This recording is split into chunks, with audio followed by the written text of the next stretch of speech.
Hi, I'm Rick Wyman, Executive Director of Community Music School in Centerbrook, Connecticut. Today we're going to have a virtual visit with Shari Wilcox, instructor of piano and voice.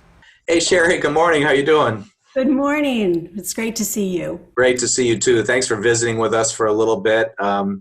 You've been teaching at CMS for a number of years, haven't you? How long have you been teaching here?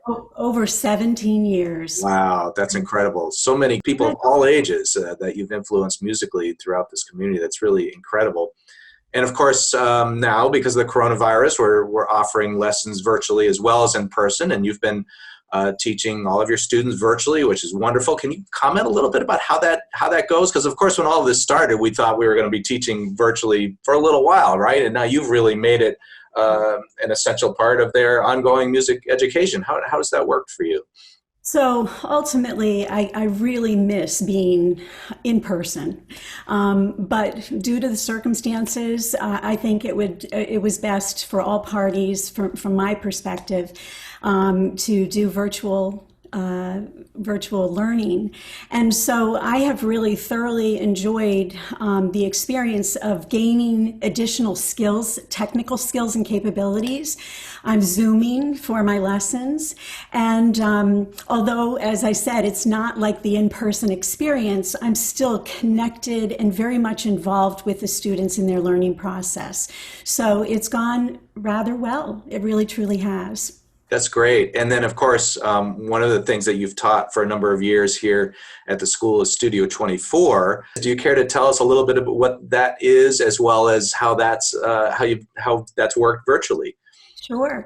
I have Studio 24, which is an adult performance group, and I've been working with them for many years.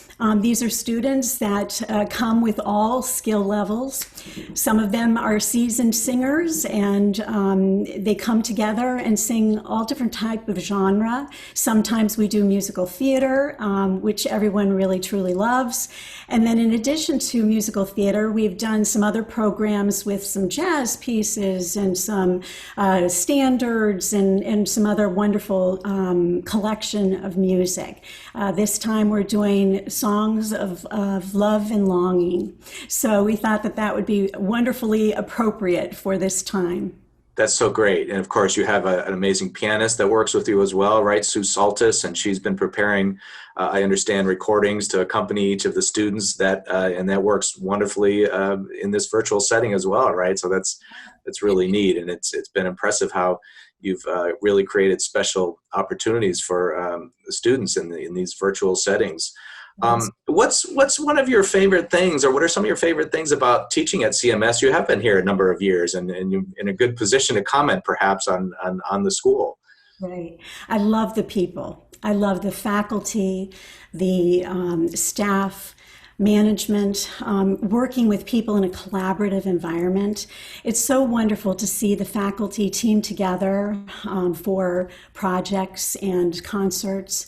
In addition, for students to come together and participate with faculty in performing. We do that typically at our annual events, our fundraising events. And in addition to that, it's just wonderful to see students coming together and sometimes performing with other students.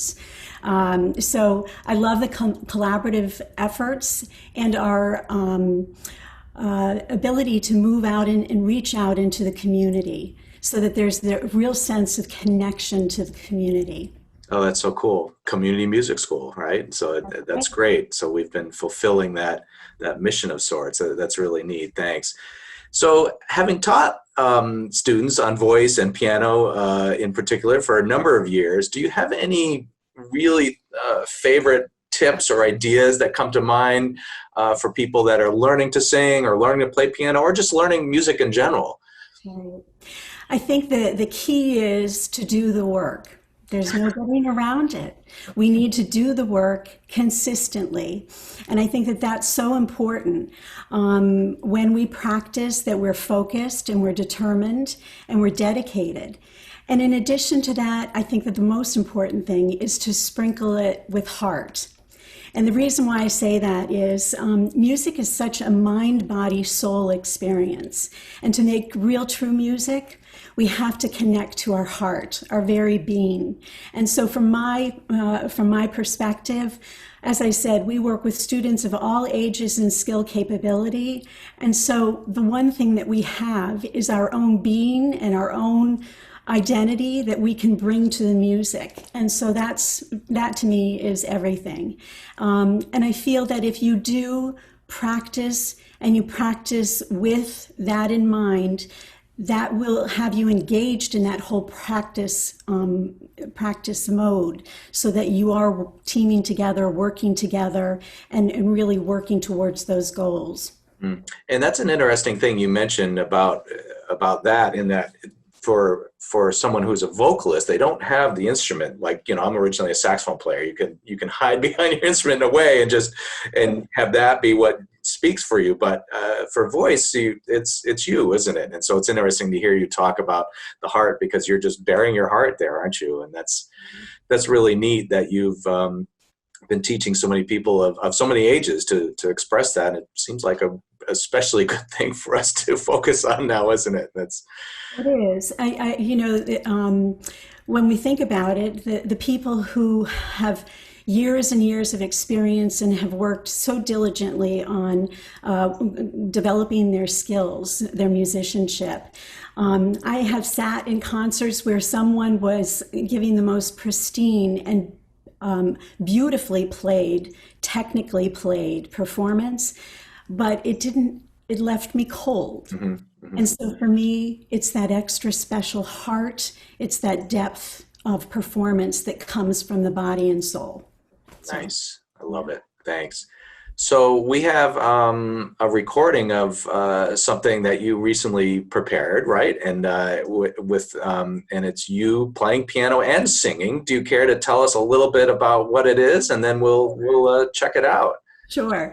The piece is called Corpus Christi Carol, and this is a beautiful piece written by Benjamin Britten. When I was in college, I performed this piece for my senior recital, and it's really one of my favorites. It's an allegory, some believe in theory, an allegory to the body of Christ, and being compared or described as a knight, and the story of Christ.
that bedside there standeth a stone, Corpus Christi written thereon.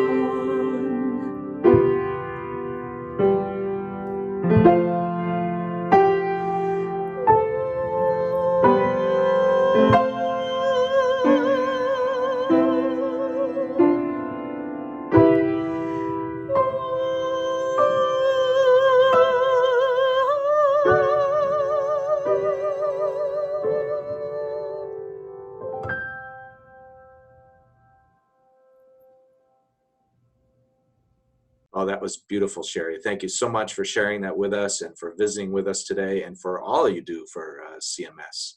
Thank you. Have a great Thank you so much for inviting me. Oh, it's great. Thank you. Have a great day. You too.